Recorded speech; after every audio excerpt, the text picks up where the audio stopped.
Good morning, world family. Look what a beautiful morning we have here in the Himalayas. It's cloudy and sunny at the same time. The birds are chirping. The sun is coming up from the hill behind me. And I feel like talking about a deep question that often we have. Do we have our lives predetermined or do we have choice? Can we choose or everything is just all pre-written? In other words, you can say, do we have a free will or not? So let's discuss this question this morning. It's one of those mornings when I wake up and I have this desire to talk. So here we go. I also want to say that you can also hear these videos in audio format now. You will find the same video in an audio format on Spotify and Apple Podcast. I will share the link in the description of this video. And I'll also make a separate community post about it today. So here we go. There are many of us who strongly believe that everything that happens in our life is pre-written, predetermined. It's written by God. It's written by some higher power. That everything, our thoughts, our actions, the stories of our lives, they're all scripted. We are just the characters in the story, playing our part. While the others believe that there is a free will, there is no God, there is no one writing anything. There is at every step a choice to be made, and those choices determine our lives, not any predetermined choices. I would also like to add the third ones who actually believe that there is no free will, that God is doing everything and it's all the credit and blame goes to God, but yet they suffer nonetheless always when they face life, when they are going through ups and downs of life. Somehow they are not able to give it all up to God because they know that it's God's reality. I'm just a character. This happens, in my opinion, because those people believe this. They don't really know this. And this is the nature of belief, that it does not change you drastically from within. It's just a belief. And beliefs can be easily shaken off. We think some people are very rigid with their beliefs, right? But I think it's not that they're rigid to their beliefs. It's that they're rigid with their habits of thinking and being in a certain way. And it's what's hard to change is those habits. I personally look back at my life in a big picture scenario, and I think that it seems as if all of this was pre-written, as if this is what was supposed to happen. Although in a closer look at life, like right now as I look, I feel like I can stop this video at any time I want, or I can just decide not to post it. And there's a weird sense of having a choice in the present, while in a big picture scenario it seems like I don't have any choice. So what is it? Wait, we go a little deeper on that. If you take it scientifically, if you put electrodes on my brain, you will know that every word that I say, my brain knew before I was aware of the word that I was going to say it. If I was going to raise my hand up and then put it back down, and I feel like I had a choice to do that, in fact, it can be read from my brain that I had already made the choice before I thought I made the choice. I was anyway going to pick that hand up and then put it back down. So looking closely, looking scientifically, looking with an instrument, it seems like free will is an illusion. Yet experientially, standing here and speaking to you, it seems like I do have a free will. So what is it? Do we have it? Do we not have it? Now here it gets interesting, and I think this is the part where it's either easy or tough depending on your history with this topic. Who are you who has a free will? Who are you whose story is pre-written or you're writing it? If you think of yourself as a separate entity, as a separate self with a separate agency, then you are feeling like you have a choice.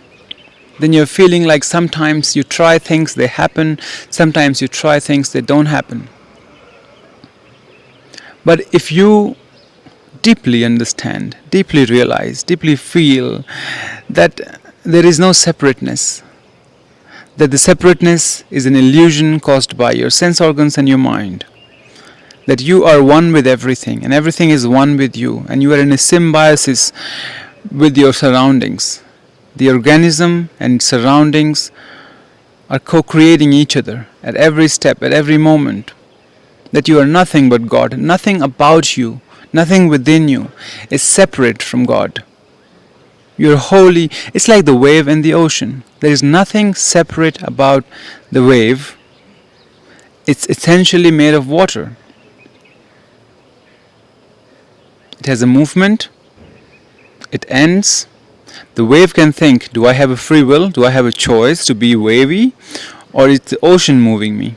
Maybe both are true, depending on how the wave looks at itself. If the wave drops its ego, then it's simply life unfolding, wave unfolding within ocean. It's not a matter of who's doing what. But if the wave does not connect itself with the ocean, then we think that I'm doing it. Well, when you feel like you are acting as an ego in life, this is to say that how should we act? And I like this answer very much. How should we act? When we feel like we are an ego being, ego entity, that we have a choice, then we must act like we have a choice. And then we need to train our mind to see what kind of choices we make, and also to train our mind to be equanimous, so as to whatever happens with those choices, we are not swayed by it.